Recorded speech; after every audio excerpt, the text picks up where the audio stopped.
Welcome back ناظرین. ہمارے پاس وقت بہت کم ہے. جاوید صاحب سے ایک مختصر سا سوال رکھتے ہیں. جاوید صاحب، یہ جو عید کے دن گلے ملتے ہیں، عیدی دی جاتی ہے ایک دوسرے کو، تحائف دیے جاتے ہیں، لوگ کہتے ہیں یہ بھی بدعت ہے، ذرا اس پہ کمنٹ کیجیے گا.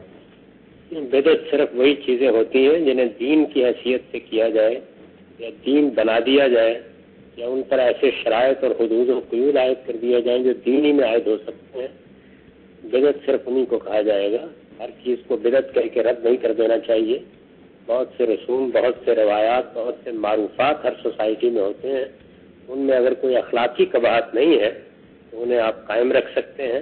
ہمارا دین تہذیب کو، تمدن کو ختم کرنے کے لیے نہیں آیا، شعوب و قبائل کے رسوم و روایات کو بھی ختم کرنے کے لیے نہیں آیا. ٹھیک ہے. بدعات کے معاملے میں ضرور محتاط رہنا چاہیے، لیکن وہ صرف دینی چیزوں میں ہوتی ہے. ٹھیک ہے، بہت شکریہ جاوید احمد غامدی صاحب، آپ نے ہمیں جوائن کیا. آپ کا بہت شکریہ، تھینک یو ویری مچ. انشاءاللہ آپ سے بات ہوتی رہے گی.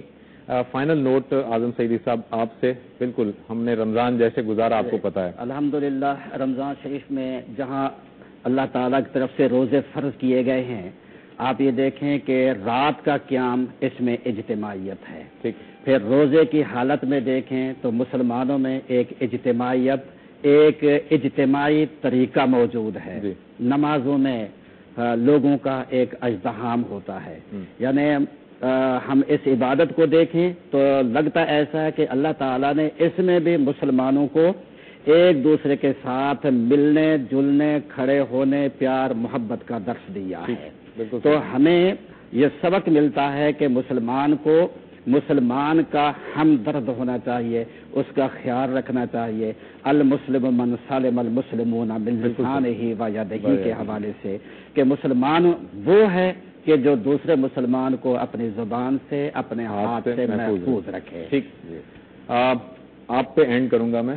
آپ فائنل نوٹ آپ کی طرف سے آ جائے تاکہ ہم وائنڈ اپ کی طرف چلیں. دیکھیے، یہ پروردگار کے رحمتوں کا مہینہ، پروردگار کے شہر اللہ ہے، تو اس میں پروردگار اپنی رحمت نازل کرتا ہے. جو شخص اس میں رحمتوں سے استفادہ نہ کرے بلکہ اس کے خلاف چلے تو وہ انتہائی بدقسمت شخص ہے کہ اس موقع مہینے سے. اور جو ایسی صورتحال دیکھنے میں آئی، قتل و غارت گری، تو یہ اسلام سے تو نہیں تعلق ہے ان لوگوں کا، یا ان کے پشت پہ غیر مسلم ہیں، یہ ان کے اعلی کار بن گئے ہیں، یا ان کے دل سے ایمان نکل چکا ہے جو یہ کام انجام دیتے ہیں. کیونکہ رمضان ہی مہینہ ہوتا ہے سال کے اندر جہاں ایمان انسان کا دین عروج پہ ہوتا ہے، اعلیٰ ترین. اس نقطے پہ ظاہر ہے غیر مسلم ہی یہ کام کر سکتا ہے. اس کے پشت پہ غیر مسلم ہے اور یہ بڑے عذاب کو دعوت دیتا ہے. دیکھیے، دوسروں کا بھی فرض ہے، جو لوگ کر رہے ہیں تو کر رہے ہیں، دوسروں کا فرض ہے کہ کسی طرح سے ان کو روکیں. ٹھیک، کسی طرح سے ان کو روکیں، ان کو قائل کریں، ان کو سمجھائیں، ان کو سزا دیں، ان کو پکڑیں. واجب ہے ان کے اوپر. وہ شریک ہیں اگر ان کے پاس قدرت ہے، قوت ہے اور پھر بھی نہیں روک رہے تو اس کا مطلب وہ بھی شریک ہو رہے ہیں اس کے اندر. بالکل ٹھیک. تو لہٰذا یہ اعلیٰ ترین مہینہ ہے اور اس کو خدا یہ اب گیا نہیں ہے، چند واقعی اس میں ہی کچھ توبہ کر لیں. ٹھیک. مولانا محمد اعظم سعیدی صاحب، میں آپ کا شکر گزار ہوں، آپ پروگرام میں تشریف لائے. مولانا سید عمران کاظمی صاحب، بہت شکر گزار ہوں آپ کا.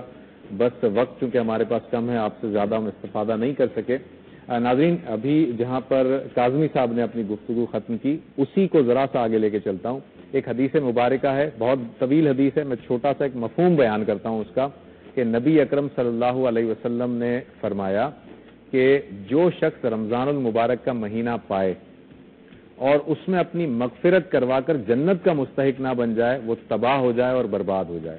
یہ حدیث بڑی طویل ہے، اس میں ممبر پہ آپ تشریف لے گئے اور یہ حدیث آپ نے فرمائی تھی، لیکن یہ بہت امپورٹنٹ فکر علمیہ ہے ہمارا، اور اس کو دعوت دیتا ہے. یہ حدیث دعوت دے رہی ہے غور و فکر کرنے کی، اور جو رمضان کی ساعتیں بچ گئی ہیں اس میں اللہ تعالیٰ کی طرف رجوع کرنے کی دعوت دے رہی ہے. انشاءاللہ تعالیٰ سحر ٹرانسمیشن میں صبح کے 3 بجے آپ سے ملاقات ہوگی. اپنا خیال رکھیے گا. اللہ حافظ.